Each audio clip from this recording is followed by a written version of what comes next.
From JBS Studios in Greater New York, this is the JBS News Update with Teisha Bader.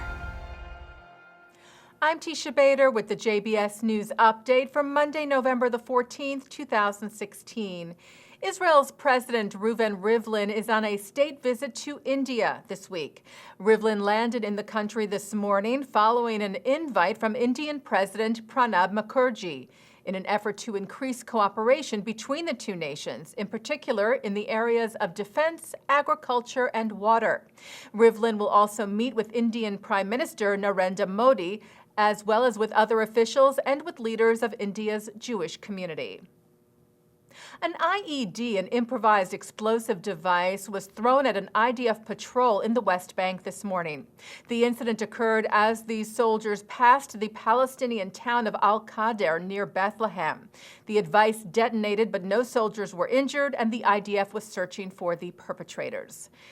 And staying with the West Bank, Israel's High Court of Justice rejected a request today by the Israeli government to postpone the evacuation of an outpost.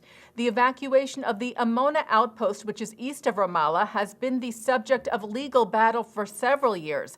And in 2014, the High Court ruled that Amona was built on private Palestinian land and must be demolished. Earlier this month, the Israeli government asked the court to defer the demolition, but the court ruled today that the deadline, which is set for December the 25th, must be upheld. A fire thought to have been set intentionally caused significant damage on Friday to two ancient tombs in Jerusalem. Ynet reports that the suspected arson targeted and damaged Absalom's tomb and the tomb of Yehoshaphat, both situated at the base of the Mount of Olives, both dating back to the Second Temple period. Police are investigating. Israel's Channel 2 reports that husbands who refuse to give their wives a Jewish decree of divorce or get will now be subject to trial and possible jail time in Israel. This in accordance with a new order by the state's attorney, Shai Nitzan, who is cited as saying that in the cases where rabbinic courts give an order demanding a get, we can now consider opening an investigation against the divorce refuser and bringing him to trial for ignoring a legal order. This is the first time that women who have been denied a get have some recourse in Israel's legal system. Such women are referred to as agunot, or chained women, as the get refusal leaves them unable to remarry or have children according to Jewish religious law. The Jewish Federations of North America's Board of Trustees voted in favor today to write a letter to Israeli Prime Minister Benjamin Netanyahu urging him to implement an agreement made earlier this year to designate a section at the Kotel, the Western Wall, for egalitarian prayer. The vote today took place at the annual JFNA General Assembly, which got underway yesterday and runs through tomorrow in Washington, D.C. In the letter, the Jewish leaders cite their, quote, unwavering love for the State of Israel and appreciation for Netanyahu's efforts to advance religious pluralism in the country. They write, we are sure you can understand the concerns we hear from many in our communities who struggle to understand why the implementation of the historic agreement resolution to create a space at the Kotel where all Jews are free to worship appears stalled.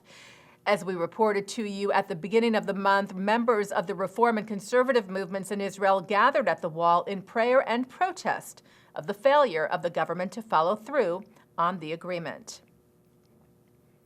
The American Jewish Committee met recently with the Islamic Society of North America and announced the formation of a new group of Jewish and Muslim leaders to advocate on issues of mutual concern. The Muslim-Jewish Advisory Council brings together business, political, and religious leaders in both communities to address such issues as fighting anti-Muslim bigotry and anti-Semitism. Co-chair of the council, Stanley Bergman, said our two communities share much in common and should find ways where possible to work together for the benefit of the entire country.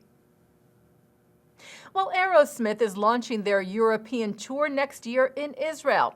The rock band from Boston is scheduled to perform in Israel on May the 17th, kicking off its Aerovaderci Farewell European Tour in Tel Aviv's Hayarkon Park. The band first performed in Israel 22 years ago. And taking a look now at our programming for tonight on JBS from Monday, November the 14th.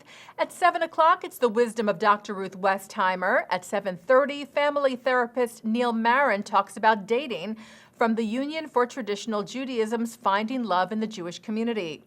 At 8, Israel's Yamin Ord Youth Choir of at-risk immigrant youth performs with the Teen Choir of Central Synagogue, the Lower School Choir of the Abraham Joshua Heschel School, and the Ramaz Upper School and Chamber Choirs from Central Synagogue in New York City. At 9 tonight, President of the Middle East Forum, Daniel Pipes, discusses Islamic fundamentalism with Mark Golub on L'chaim. And at 10, Rabbi Harold Kushner and Rabbi Rachel Cowan talk about what it means to live a good life with Rabbi Peter Rubenstein of the 92nd Street Y.